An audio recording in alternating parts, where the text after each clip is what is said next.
It's 9 o'clock in the morning right now, driving back home. Got a pretty bad fire going. Started Feather River Canyon. It's pitch black up here right now. I'm hoping to get back to my house. Hopefully my wife and dogs are already gone. But yeah, things aren't looking good right now. I'll keep you posted. This fire was wind-driven and created thousands of small fires.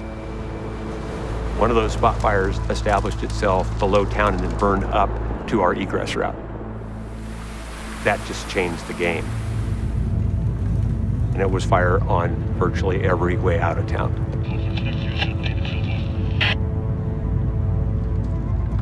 People tend not to think about their homes being part of the fuel.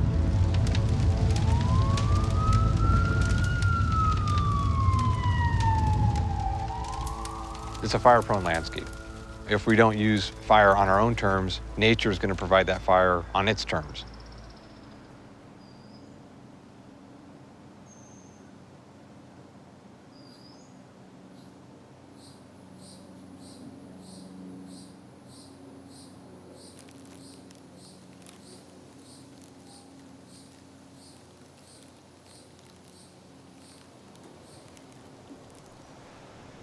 This was our front porch area right in here. And you could kind of step off this side into the garden area and the orchard here. We had our bedroom up front right over there, and we had a little office for me while I was in nursing school, and eventually we were going to turn that into a nursery when we had a family. So it was just this really pretty, bright home that we made. I was really proud of my house. When I got off work that morning, I worked my night shift in the ER, and I remember I was laying in bed, and I just had this really bad feeling. My dogs were inside, and they weren't settling down. They were kind of acting the way they do on 4th of July. I got on my work email, and I saw that the hospital was a code black, so it was getting evacuated. It was raining ash. It was raining huge clumps of ash right on what was our front steps. And then I called my husband and I said that I could hear propane tanks exploding from the back deck.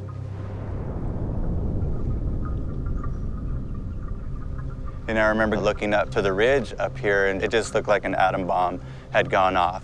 There was just a huge plume of smoke. I said, I'm coming up there. And he passed me on our road. And I was trying to honk at him to tell him not to go back to our house. He couldn't obviously hear me, and I couldn't make a call out to him because the cell tower was gone at this point.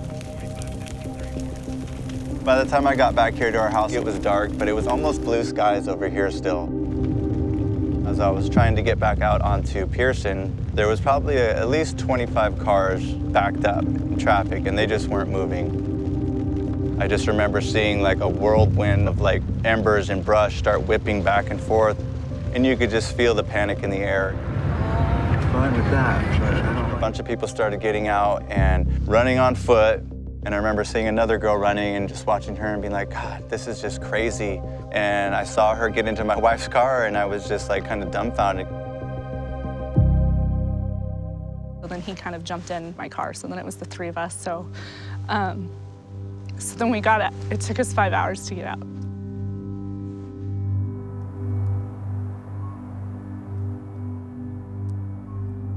We look from here to the east, see some barren hill slopes over there with red soil that's from the two campfires from 2008 and from 2018. You know, we're talking decades before there's trees back in it again. One of the things that's really missing, I see, from the landscape is the use of fire. There's obviously been a lot of discussions about, using different forestry practices in terms of removing fuels. I see fire as being the tool to address that, using prescribed fire, or what I like to also think about as cultural burning. From the fine fuels, like the leaf litter here, to bigger sticks, trees that have died, the fire helps to remove those things from the landscape. Policies have changed really beginning in 1910 with fire suppression era coming into place, but fire naturally occurs within this landscape, and so we're basically at a deficit for all these years, a deficit of fire within the landscape. I got into a spot like here, and I could just off the corner see the yellow, and I just kept driving about like this, hoping that I was going to come out of the smoke. I don't know how long it was, to be honest, but I was just in blackness. Wildfire is a natural phenomenon that's part of this environment. I think it's critical that we understand that. If my home were in this forest right here, the first thing I'd be thinking about is density. How many trees are there? And then we would ask people to limb them up. You don't want to have a ladder that goes up into the canopy. The first 5 feet matter. What you do immediately around your house affects the ability of that house to survive in a wildland fire situation. That and the next house are both pretty good examples of the first 5 feet. You see all the gravel and rock features that don't burn. Every home is part of a system of homes. It's part of the system of the community. And moving forward, that's something that we need to find a way to address.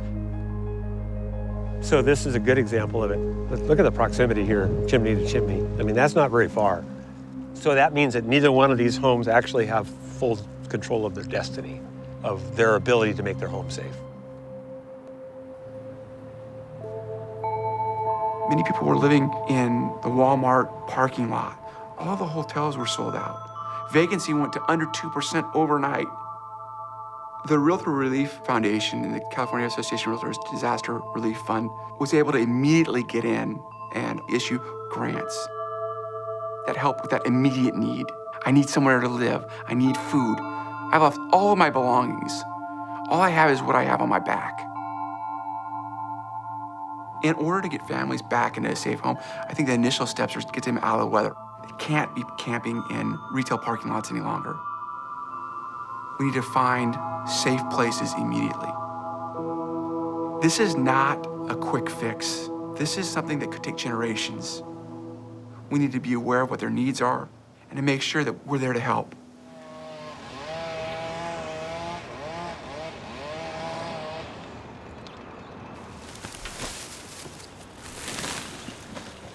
You know, I always come back to the question if people should live in these kinds of places, and the response I usually come up with in most of these areas, people have always lived.